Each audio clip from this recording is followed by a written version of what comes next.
Hello, and welcome to another episode of the Bite Size Nutrition Podcast.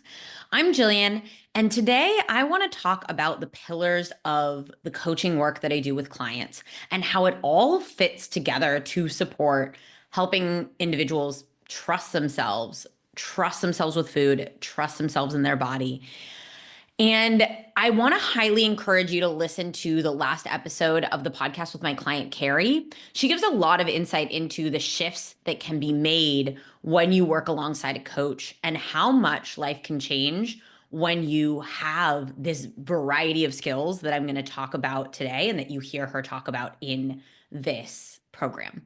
And my coaching framework is focused on the entire person. So when I work with someone, I'm not just looking at, hey, are you eating in the quote unquote healthiest way for your physical body? But we want to make sure that you're actually approaching food and the way that you treat yourself and exercise in a way that supports your whole life.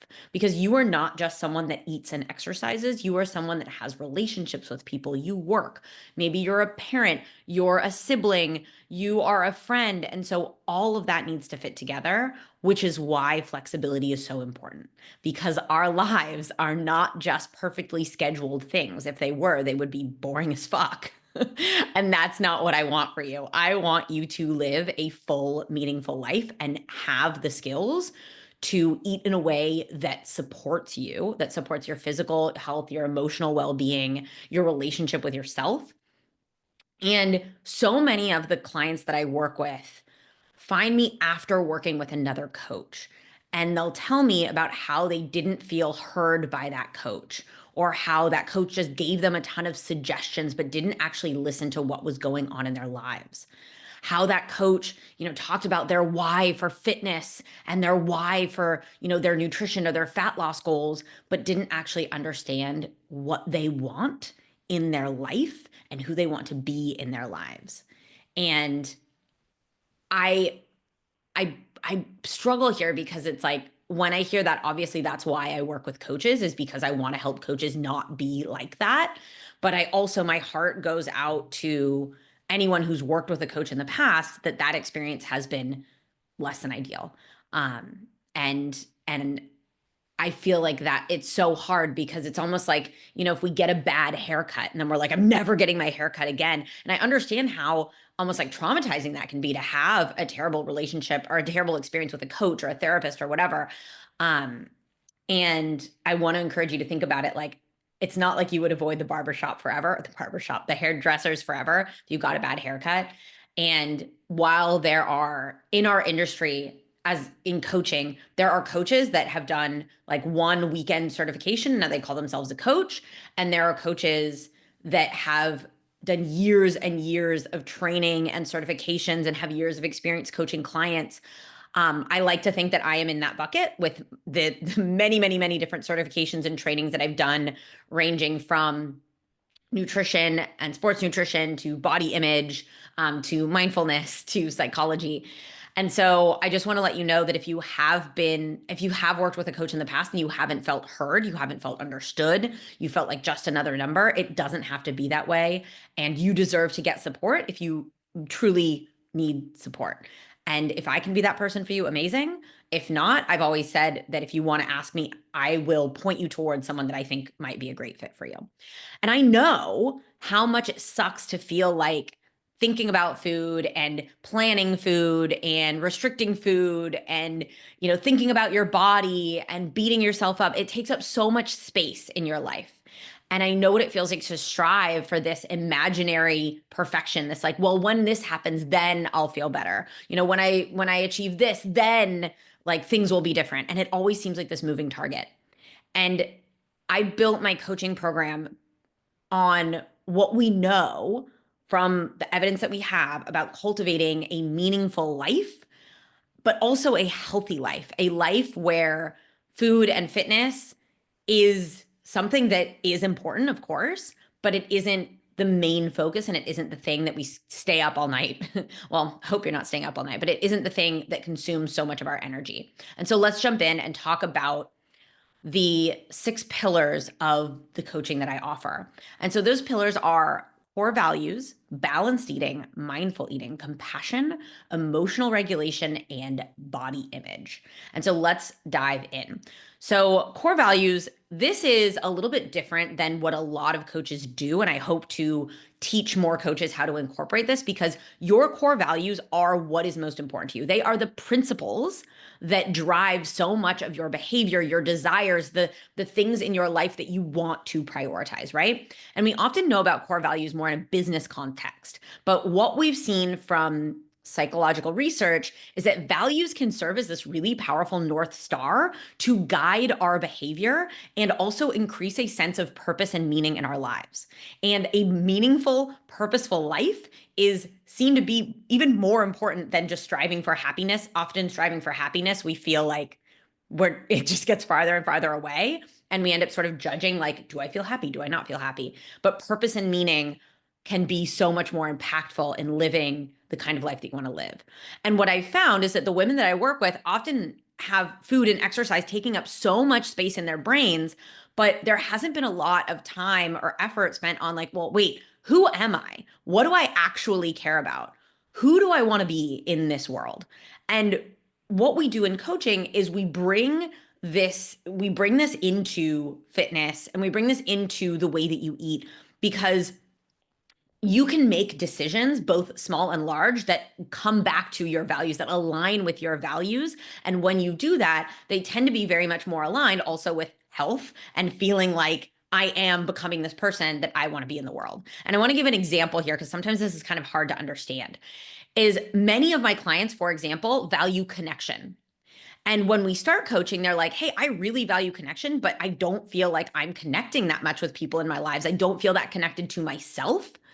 And often a lot of the women that I work with are like checking off boxes and doing what they quote unquote should do. But especially in a scenario when there's food involved, they're like, I don't feel connected to this experience because I'm just thinking about food all the time.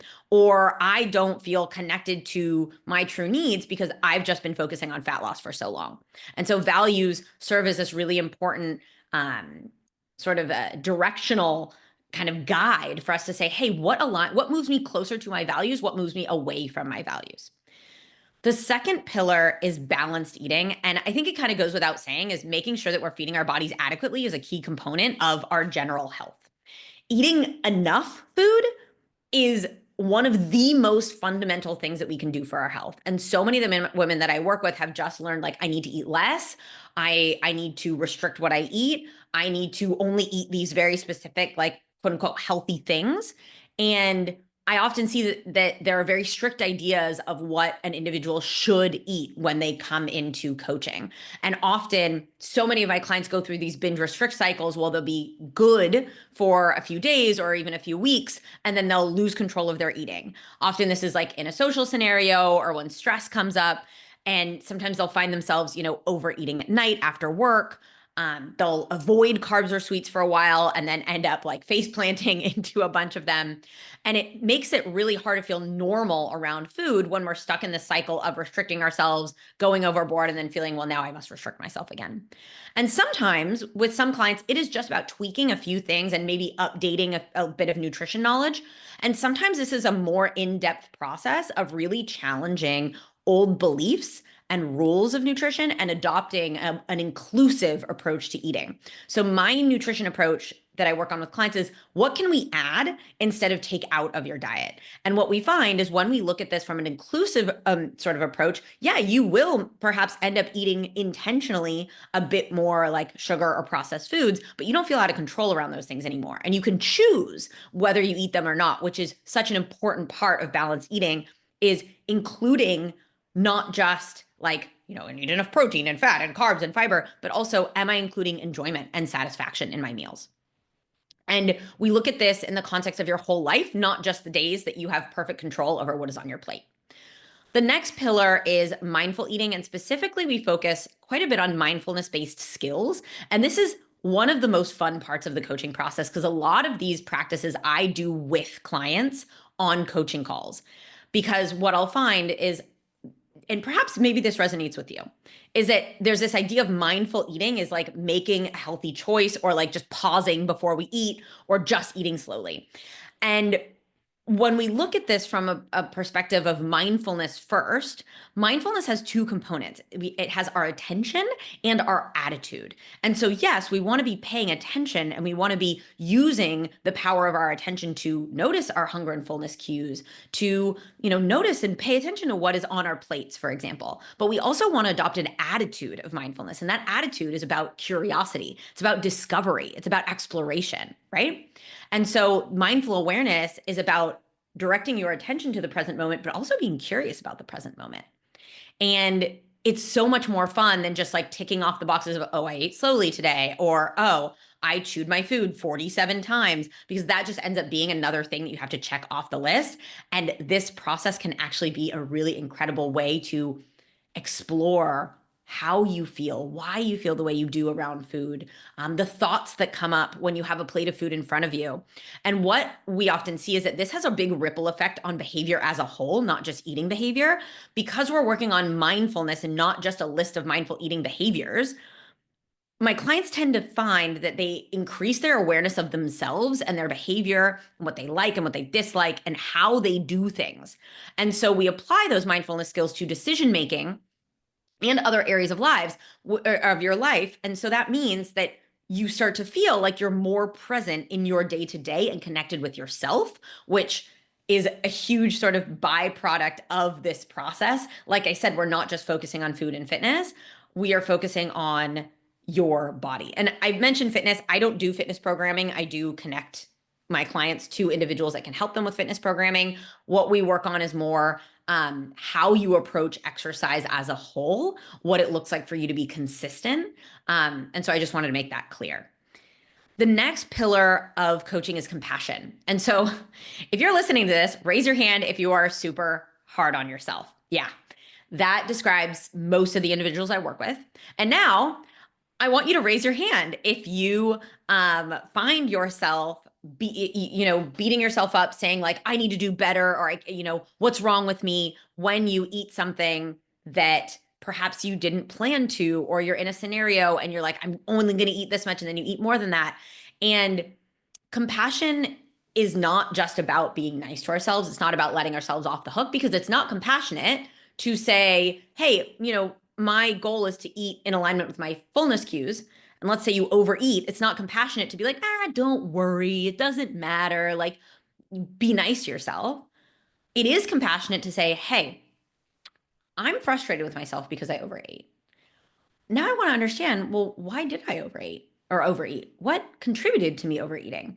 And it's compassionate to be a problem solver. It's compassionate to recognize the things that you're struggling with, the things that you're suffering with, and actually look at, well, how do I make this better? And so compassion is a huge part of this process, because instead of, hey, I fucked up, we're now moving towards, hey, did something that I don't really like that I did that. And I don't feel great about it, but you know what? I'm learning, and let's figure out how I can do this differently for the future. The next pillar is emotional awareness. And this is so important because so much of our behavior around food is related to both the difficult emotions and our more fun, kind of like positive emotions.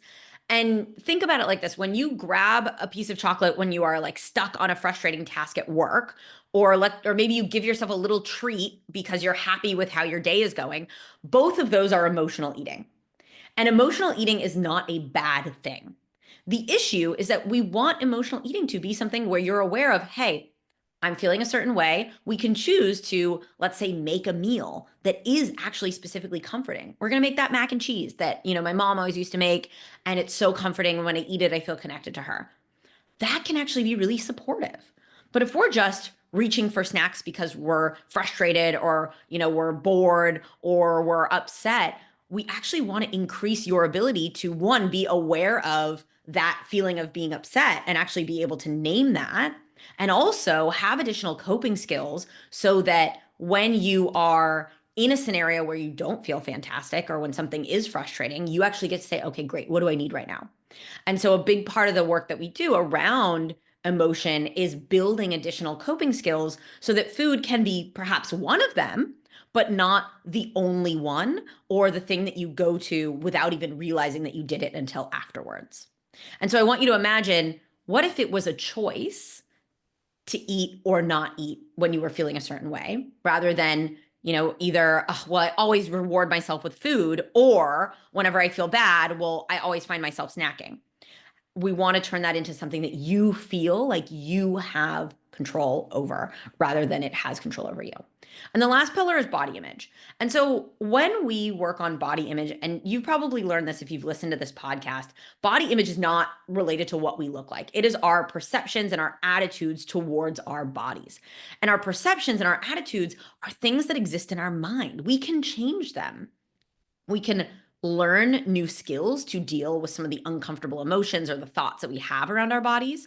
We can also challenge some of the beliefs and the structures that we've learned from society about what quote unquote, an acceptable body is. And we can cultivate an appreciation for your physical body in so many different ways outside of this is what I look like. And what happens is when we adjust those attitudes, it tends to also adjust what you see in the mirror because you're looking at yourself in a different light. And so we'll explore the roots of why you feel the way you do about your body and redefine your relationship with it. So that even if you're looking in the mirror and you're like, hey, I'm not really having a great hair day, or I don't really love how I look today, or like, oh, I've got a pimple, it doesn't affect your confidence or how you move through the world. And a big part of that is embodying the values that we talked about as one of the core pillars of this work, embodying your core values and doing the things that are important to you, even when you're not looking in the mirror and being like, oh my gosh, I'm a goddess, I look so amazing. Because that is not how a realistic life or a meaningful and purposeful life plays out. And so all of this, you might be wondering, well, what are the results? Like, what results can I expect when I work with you in coaching? And so I wanted to share some of my clients' own words. I did mention Carrie's episode it's the last episode on the podcast feed. And that episode, you can hear a little bit more in expanded of what she was struggling with before and kind of the experience of coaching. But I want to share a couple of the things that my clients have said. So my client Maria said, this was such an incredible investment in myself. I'm so much more aware of my needs and how to take care of myself. And I've dropped so much of the guilt that I used to carry around with me. I feel like in such a short time, I've completely let go of negative beliefs about my body and about food that I had been carrying around with me most of my adult life. I want to share what Megan had to say. So Megan says, I was an absolute skeptic when I found Jillian's coaching program. I held a firm belief that macros were the end all be all of health and that weighing myself every day was just a part of life. I truly signed up thinking I might be wasting my time and my money, but I was so unhappy with my current habits, I was like, I'm going to gamble. Working with Jillian taught me so many things, namely connecting with the values I have with the life I want to live and am living. My life has opened up so much since working to change my habits and mindset around food. I feel more comfortable and confident with myself than I have in years. I'm going to read you one more. I have a few more. Actually, I'm going to read you all of them. And if you don't like it, you can fast forward. So I have one here from Rachel. Rachel says, working with Jillian was an eye-opening experience. She helped me to realize that being healthy is not just about the food you eat and the amount of exercise you do. It's about establishing realistic routines and habits. In January, I was miserable and overwhelmed, looking for the fastest way to lose weight. Now, just a few months later, I feel much more confident and knowledgeable about how to maintain a healthy lifestyle and feel more comfortable in my body. All right, I'm just going to do one more. So from Maddie says, my stress levels around food are basically gone. And the biggest thing for me is that my food thoughts are calmer, more reflective, and more positive overall. My relationship with food feels like a friendship now, and I'm a lot more compassionate towards myself. I reconnected with my body. I'm more mindful. I have better self-talk. Wow, so much has changed. And so I want to invite you to a discovery call. It is a 30-minute chat. We'll jump on a Zoom call and I will ask you about your current challenges. I'll ask you about your goals. We'll talk a little bit about your experience. And if you like, we can talk about coaching. Of course, coaching is my business and it is important for me to sell coaching to maintain my business, but I only want to work with clients who are actually a truly great fit for both of us. And I want you to be ready for coaching. And that means that on these discovery calls, my goal is not to convince you. I want to listen to you And if nothing else, I want you to come away from that call feeling optimistic about what your next steps are, whether that is working with me, whether that is doing this on your own, whether that is working with a different professional. And like I've said before, if we chat and I'm not the right coach, I will point you towards the best person to help you, whether that is a therapist, a dietitian, or another coach. And if you're not ready for coaching and you can't afford it, which I totally understand, that is why I do my best to show up here and offer you support on this podcast. And I would highly encourage you to also sign up for the 3-day food fix, which is a new freebie that I've created that walks you through kind of the basics of understanding why you think about food all the time, why you might be overeating because you think about food all the time, and this will help you reduce some of that food noise and start moving towards eating more mindfully and trusting yourself around food. So, with that, I would love to chat with you. As I said, you can find the link to schedule a discovery call in the show notes. And if you don't find a time that works for you, I'm also going to add my email there. So you can email me and be like, hey, I didn't find a time. Let's go ahead and chat about it so we can find a time that works for you. So, with that, I hope you enjoyed this episode. I hope you enjoyed learning a little bit more about my coaching approach and how I work with clients. And if nothing else, I hope you came away with a little bit better of an understanding of, hey, what are the areas that might be helpful to focus on if I were to improve my relationship with food? As I said, I'd love to help you do that. And hopefully we can chat on a call sometime soon.